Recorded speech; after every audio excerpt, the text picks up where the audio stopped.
어느 날 부처님이 어느 그 작은 도시에 가게 됩니다. 그 도시의 이름이 알라위예요. 알라위라는 도시에 가게 됐는데 그 도시에 수많은 사람들을 모아놓고 이렇게 법문을 설하시게 됩니다. 그때 부처님께서 죽음에 대해서, 죽음이란 주제에 대해서 이제 법문을 하시게 됩니다. 그래서 그 부처님의 법문을 듣기 위해서 모인 그 알라위라는 도시의 사람들에게 죽음에 대해서 자주자주 명상해라. 죽음에 대해서 끊임없이 명상을 해라 라고 말씀을 하십니다. 그러면서 삶은 불확실하다. 하지만 죽음은 반드시 찾아온다. 그렇기 때문에 항상 죽음에 대해서 명상을 해라. 마치 비유하자면 막대기가 없는 사람이 갑자기 독사를 만나게 되면 두려움에 떨게 되듯이 아무런 준비가 없이 죽음을 만나게 되면 그 사람은 큰 공포에 빠지게 될 것이다. 하지만 막대기를 가지고 있는 사람이 독사를 만나면 막대기를 통해서 독사를 멀리 던져버릴 수가 있듯이 평소에 죽음에 대해서 명상한 사람은 갑자기 죽음이 닥치더라도 절대 당황해하거나 두려워하거나 공포에 빠지지 않을 것이다. 그러니 죽음에 대해서 자주 명상해라 라고 법문을 설하십니다. 이렇게 소중한 부처님의 법문을 듣고 나서 그 도시에 있는 사람들이 일상생활에 너무 바쁜 나머지 부처님께서 말씀하신 법문의 내용을 다 잊어버립니다. 그때 그 자리에서 부처님의 법문을 들었던 단 한 사람만이 부처님의 가르침을 가슴에 각인하고 열심히 죽음에 대해서 명상하기 시작합니다. 그 한 사람이 바로 직조공의 딸. 직조공이 이제 배 짜는 사람 있죠?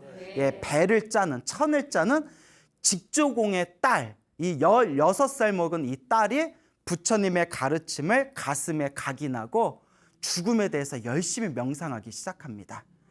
그래서 수많은 사람들은 부처님의 법문을 듣고 자기들의 바쁜 삶에 빠져들어서 부처님의 가르침을 다 잊어버렸지만 이 16살 먹은 직조공의 딸은 부처님의 가르침을 하나하나 기억하면서 매일매일 죽음에 대해서 명상을 하게 되죠.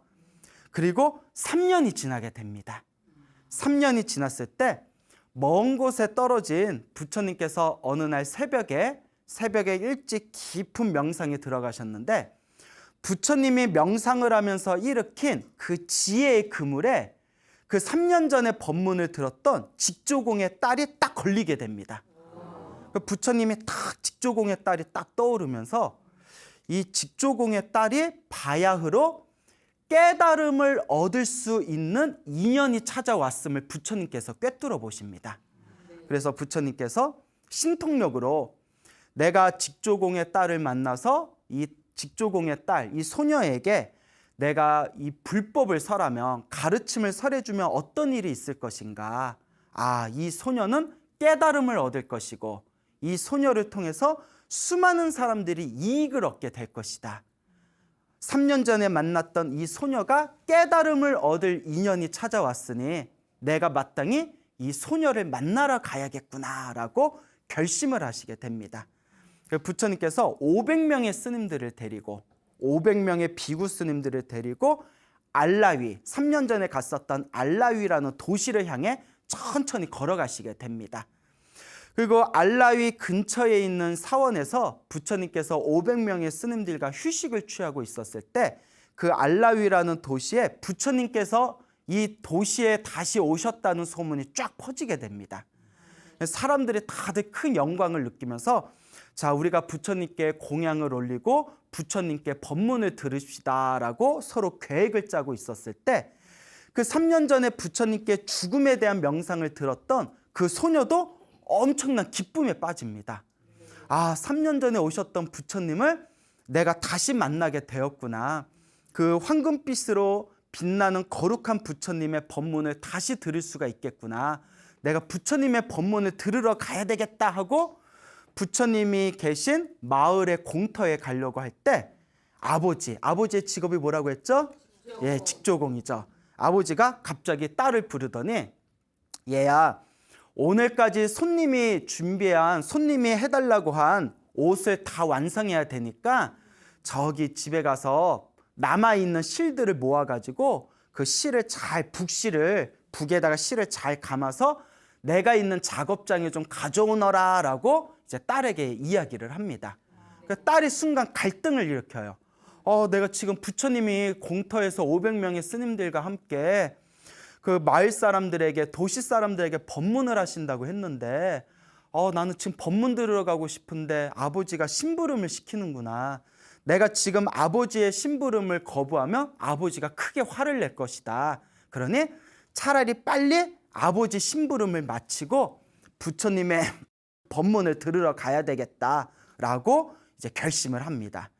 그래서 이제 후다닥 가가지고 북에다가 실을 둘둘 이제 말기 시작하는데, 그때 때마침 수많은 도시의 사람들이 부처님과 500명의 스님들에게 공양을 잘 올리고 그 공양을 다 마치고 난 뒤에 부처님의 설법을 기다리고 있었습니다. 그래서 부처님의 설법을 들으려고 그 자리에 수많은 사람들이 모여가지고 귀를 쫑긋 세워서 부처님의 법문을 듣고자 하는데 부처님의 입을 열지 않으시는 거예요. 사람들이 웅성웅성거리겠죠. 왜 말을 안 해? 그때 부처님께서 다음과 같이 이야기하십니다. 내가 오늘 이 자리에 온 것은 한 소녀를 위해서 온 거다. 무슨 로맨티스트 같아. 오직 한 소녀를 왔는데 그 소녀가 아직 이 자리에 오질 않았구나. 그렇기 때문에 그 소녀가 올 때까지 나는 법문을 하지 않을 것이다 하면서 부처님께서 침묵을 지키십니다. 그러니까 그 마을 사람들도 부처님께서 침묵을 지키고 계시니까 감히 아무도 입을 열지를 못했답니다. 그런 와중에서 한동안의 시간이 지난 뒤에 아버지의 심부름대로 북에다가 실을 잔뜩 감아가지고 이제 집에서 아버지가 계신 작업장으로 가는 길에 이제 공터를 중간에 지나가게 돼요. 공터를 지나가는데 가운데 높은 자리에 부처님이 앉아 계시고 주변에 500명의 스님들이 앉아 계시고 그 공터에 수많은 도시 사람들이 앉아 있었을 거 아니에요. 왜 지나가면서 왜 부처님이 법문을 안 하시지 하고 지나가려는데 그때 부처님하고 눈이 딱 마주쳤어요. 부처님하고 눈이 딱 마주치니 부처님께서 살짝 미소를 지으십니다. 그 고개를 끄덕이세요. 부처님께서 미소를 지으면서 고개를 끄덕이세요. 알지? 이러면서 내 마음 알지? 뭐 비밀 연애하는 것도 아니고. 그때 이 소녀가 부처님께서 지금 법문을 듣고 가라는 뜻이구나 라는 걸 딱 알아챕니다. 부처님께서 지금 급히 지나가는 나에게 눈을 마주치시고 미소를 지으시고 고개를 끄덕이시고 법문을 듣고 가라는 이 어떤 나에게 느낌을 주신 거는 분명히 깊은 뜻이 있을 것이다 하고 이제 북실을 이제 땅에다 살며시 내려놓은 뒤에 부처님이 계신 가운데에 사뿐히 걸어가서 부처님 앞에 삼배를 올리고 무릎을 꿇고 앉습니다. 그때 부처님께서 이제 그 소녀에게 질문을 던지게 됩니다. 여기서 중요한 게 있어요. 부처님은 왜 바삐 공터를 지나가는 그 소녀에게 굳이 제스처를 취해가지고 당신의 법문을 듣게 하셨는가? 자, 부처님은 다음과 같은 걸 꿰뚫어 보셨답니다. 잘 들어야 돼요. 그 소녀는 오늘 죽을 운명이었답니다. 그걸 부처님이 꿰뚫어 보신 거예요. 그래서 부처님께서 이 소녀가 나의 법문을 듣지 못하고 깨달음을 얻지 못한 상태에서 오늘 갑자기 죽는다면 다음 생, 다다음 생 어떻게 될지 미래가 확실하지 않을 것이다. 하지만 이 소녀가 지금 나의 법문을 들으면 깨달음을 얻게 될 것이다. 깨달음을 얻게 되고 다음 생에 천상세계, 하늘세계에 태어날 것이며 이 소녀의 미래는 또렷하게 좋은 쪽으로 결정될 것이다. 그래서 그 소녀의 목숨이 얼마 남지 않았다는 것을 부처님이 꿰뚫어 보셨기 때문에 그 소녀에게 나의 법문을 들으라고 제스처를 취했던 거예요. 그때 이제 자기 앞에 다 삼배를 하면서 땅바닥에 무릎 꿇고 앉아있는 소녀에게 다음과 같이 질문을 던집니다. 어디서 왔느냐? 그러니까 소녀가 모르겠습니다라고 해요. 그럼 어디로 가느냐?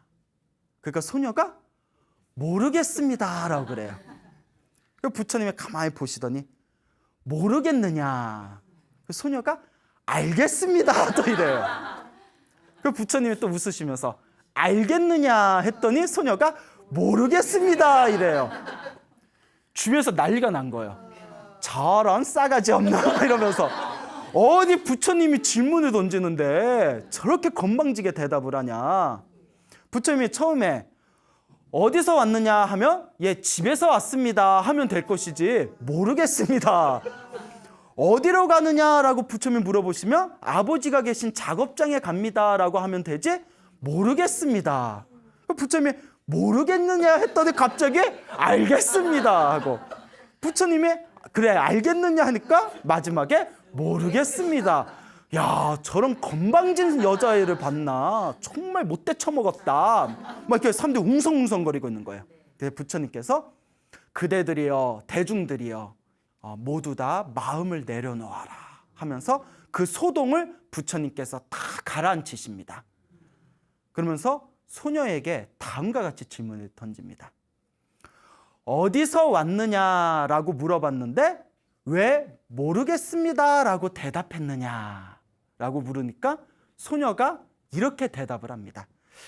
부처님께서 굳이 저에게 어디서 왔느냐라고 물어보신 이유가 제가 곰곰이 생각해 보니 네가 이번 생에 지금 여기 태어나기 전에 어디서 왔느냐라고 물어보신 거다라고 저는 생각이 되었습니다. 저는 여기 지금 이 순간 여기 태어나기 전에 어디로부터 어디에서 왔는지를 모르기 때문에 모르겠습니다라고 대답한 겁니다.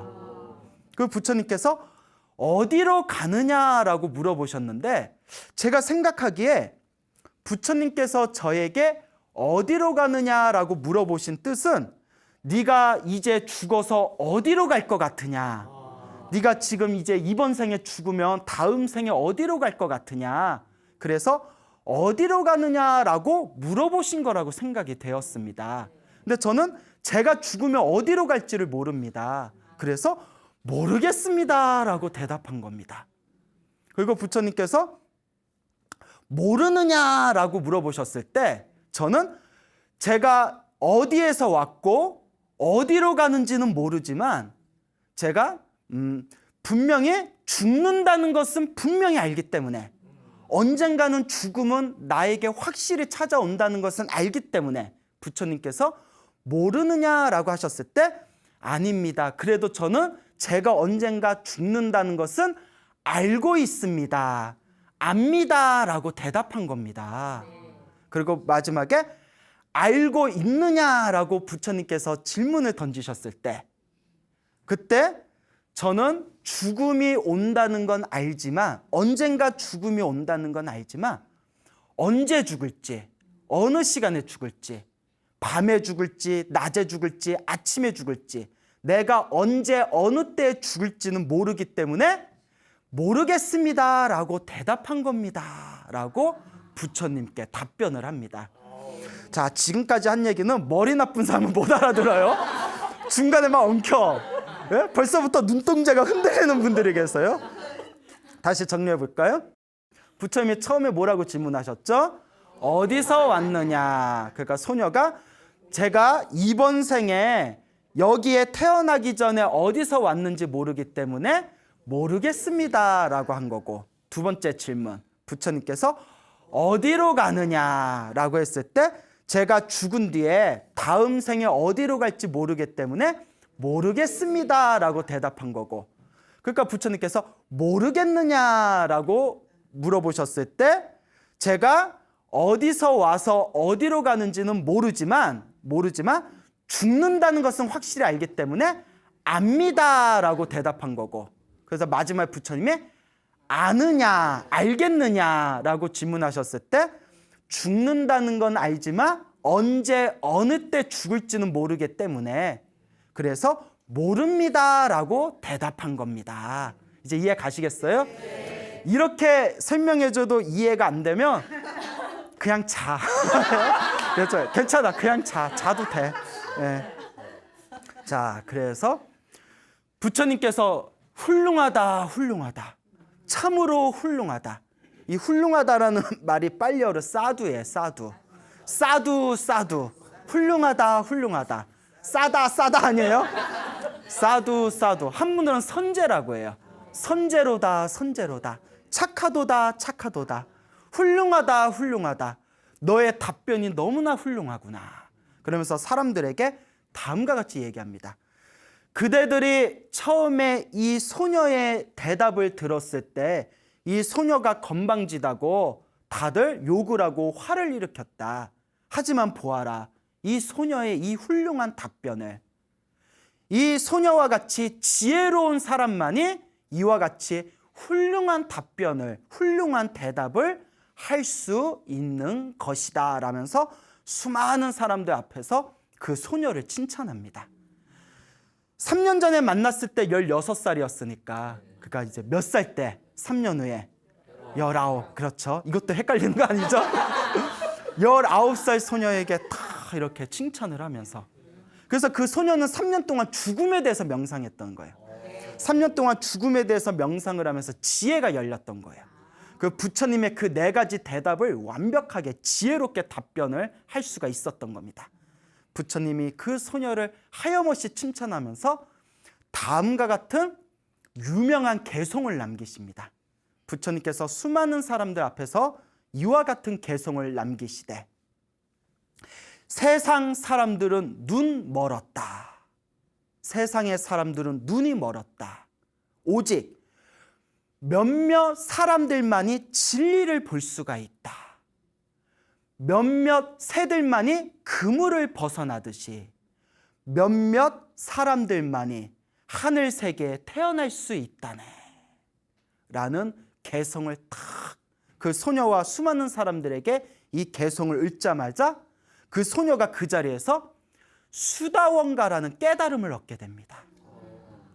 무슨 깨달음을 얻었다고요? 수다원가. 그 불교에서는 모든 욕망과 번뇌가 완전히 사라진 거룩한 성자를 아라한이라고 해요. 뭐라고 한다고요? 아라한.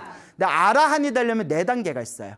첫 번째가 수다원, 두 번째가 사다함, 세 번째가 아나함, 그 다음에 4번째가 아라한이에요. 근데 수다원, 첫 번째 깨달음인 수다원가를 딱 얻으면 무조건 수다원가를 얻은 사람은 7번, 몇 번이요? 7번 태어나는 그 7번 안에 아라한이 될 수 있대요. 그러니까 우리가 이걸 슈말 하이패스라고 표현해요. 무조건 쭉 가는 거예요. 그 수다원이 엄청나게 높은 경지입니다. 7번 태어나고 죽는 7생 안에 아라한이 보장된 존재예요. 엄청나게 높은 경지예요, 수다원도. 그 소녀가 수다원가를 얻게 됩니다.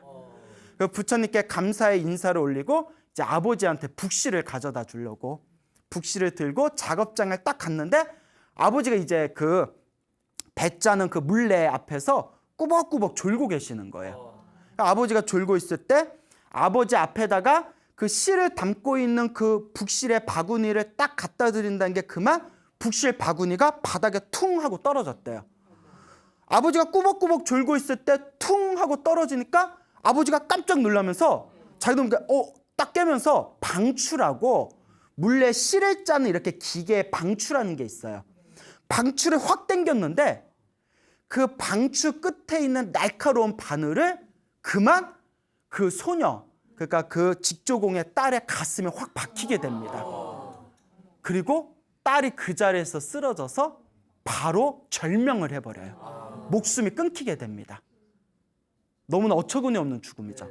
그런데 이걸 이미 부처님이 꿰뚫어 보셨다, 안 꿰뚫어 보셨다? 꿰뚫어 보셨다. 그래서 부처님의 법문을 듣고 수다원가를 얻었던 그 공덕으로 죽자마자, 목숨이 끊기자마자 바로 눈 깜짝할 사이에 하늘 세계에 태어났답니다. 이미 그 부처님이 다 꿰뚫어 보신 거예요. 그때 사람들은 이와 같이 생각할 수가 있어요. 부처님이라면 왜 그 소녀의 죽음을 막아주질 않았을까? 그렇잖아요.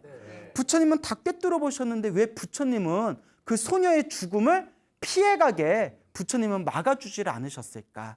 근데 여러분, 우리가 불교 경전을 공부해보면 중생이 살아가는 건 다 업대로 살아갑니다.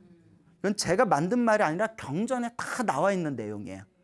근데 업은 두 가지의 업이 있더라고요. 우리가 받을 때 하나는 결정된 업이 있고 결정되지 않은 업이 있어요. 결정되지 않은 업을 부정업이라고 해요. 정해지지 않은 업이다. 부정업. 정해진 업은 뭐라고 부를까요? 정업이라고 불러요. 그래서 불교에서는 어떤 얘기가 있냐면 정업 난면이다. 정업은 어려울 난 면할 면. 뭐 하기가 어렵다? 면하기가 어렵다. 왜냐? 불교는 철저히 내가 지은 업은 내가 받아야 되는 거예요. 결국 그 소녀가 어린 나이, 꽃다운 어린 나이에 죽는 업도 누가 지은 정업이었을까요? 자기가 지은 정업이었던 거예요. 설사 부처님이 그때 그 순간 그 소녀가 죽는 것을 피하게 해줬다 하더라도 자기가 정해놓은 업이 있다면 그 순간은 피했다 하더라도 그 업을 또 어떻게 해야 될까요? 언젠가 다시 받을 수밖에 없는 거예요. 그래서 부처님이 선택하신 것은 죽음을 피하게 하는 것보다 차라리 지금 이 순간 이 소녀에게 더 소중한 거는 부처님이 뭐라고 판단하셨을까요? 그렇죠. 깨달음이었던 거예요. 깨달음을 얻지 못하고 조금 더 오래 사는 것보다 짧게 살더라도 차라리 이 소녀에게 무엇을 얻게 하는 게 더 중요하다? 깨달음을 얻게 하는 게 더 중요하다라고 부처님은 판단하신 거예요.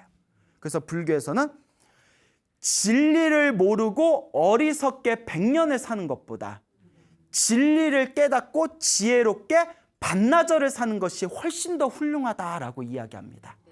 그래서 부처님께서는 그 소녀의 죽음을 꿰뚫어 보시고 이거는 소녀가 피할 수 없는 자기가 정해놓은 업보다 대신 부처인 나는 이 소녀에게 대신 죽음을 피하는 것보다 더 소중한 무엇을 안겨주겠다? 깨달음을 안겨주겠다라는 판단을 하신 겁니다. 그리고 그 소녀는 죽자마자 어느 세계에 태어나게 됐다? 하늘 세계, 청상 세계에 태어나게 됩니다. 그리고 딸의 죽음을 보고 너무나 허망하고 공허한 아버지가 그 자리에서 대성통곡을 합니다. 딸아, 딸아. 얼마나 가슴이 찢어지겠어요. 딸아, 딸아. 달아달아가 아니라 달아달아 둥근 달아가 아니라 딸아, 딸아. 쓰러진 내 딸아. 이걸 어떻게 하면 좋냐고 막 가슴이 찢어질 것 같은 느낌이 드는 거예요. 아버지가. 막 가슴이 찢어질 것 같은 느낌이 들다가 내 이 찢어질 것 같은 내 마음을 위로해 줄 자 누가 있을까? 오직 부처님뿐이 안 계시다 하면서 그 자리에서 부처님이 계신 곳을 달려나갑니다. 그 부처님이 앉아 계신 나무 밑에 앉아 계신 걸 확인하고 부처님 앞에서 대성통곡을 하면서 부처님께 사정사정을 합니다. 부처님 어떻게 하면 좋습니까? 어떻게 하면 좋습니까? 그때 부처님께서 다음과 같이 이야기하십니다. 그대여 슬퍼하지 말아라. 우리 중생의 윤회를 하면서 무엇을 하면서? 윤회를 하면서 태어나고 죽고 태어나고 죽는 윤회를 하면서 지금까지 윤회를 하면서 내가 슬퍼서 흘렸던 눈물의 양을 다 모아놓으면 지금 이 세상에 바닷물의 양을 다 모아놓은 것보다도 훨씬 더 눈물의 양이 많을 것이다. 이미 우리는 과거 전생에서부터 수많은 윤회를 하면서 사랑하는 사람을 잃으면서 너무나 많은 눈물을 흘렸다. 그러니 지금 이 순간 슬퍼하지 말아라. 그리고 부처님께서 윤회와 인과 업보에 대해서 자상하게 법문을 해주니 그 아버지의 마음이 점점 가라앉게 됩니다. 그리고 그 아버지는 결국 이 윤회와 세상의 무상함을 느끼고 머리를 깎고 출가를 합니다. 그리고 그 아버지는 결국 아라한 모든 번뇌와 욕망이 사라진 거룩한 성자 아라한이 되었다라고 전해지고 있습니다. 딸이 만약에 그냥 부처님께서 딸을 살려놓기만 하고 깨달음을 얻게 하지 못했다면 딸은 딸대로 깨달음을 얻지 못했을 것이고 아버지도 아버지대로 깨달음을 얻지 못했을 거예요. 하지만 부처님의 법문으로 인해서 딸은 깨달음을 얻게 되고 또 그 순간 비록 딸이 젊은 나이에 세상을 잃게 되지만 깨달음을 얻었던 딸 때문에 결국 누구까지 거룩한 성자가 되었다? 아버지조차 거룩한 성자가 된 겁니다. 그래서 경전에는 부처님은 이러한 모든 것들을 다 꿰뚫어 보신대요. 그래서 눈앞에 펼쳐진 모든 상황에서 항상 최선의 선택을 하신대요. 이런 내용이 나와요. 부처님의 일대기를 보면 부처님이 이런 일을 하셨고 이런 일을 하셨는데 왜 부처님이 그런 일을 하셨는지 모르겠다. 그건 혹시 부처님 실수가 아니었냐라고 했을 때 한결같이 이런 내용이 나옵니다. 아니다. 우리가 보기에는 부처님이 실수를 한 것 같이 보이는 것조차도 부처님이 과거, 현재, 미래를 다 꿰뚫어 보시고 그 상황에서 가장 최선의 선택을 하신 것이다 라는 내용이 경전을 공부하다 보면 나옵니다. 그래서 이와 같이 3년 동안 죽음을 명상했던 소녀는 부처님의 법문을 듣고 수다원가를 얻게 되고 하늘세계에 태어나게 됩니다. 그리고 수다원가를 얻었던 딸을 잃은 아픔을 겪었던 아버지는 머리를 깎고 출가해서 가장 거룩한 성자 아라한이 되게 됩니다. 바로 이것이 부처님의 위대한 위신력입니다.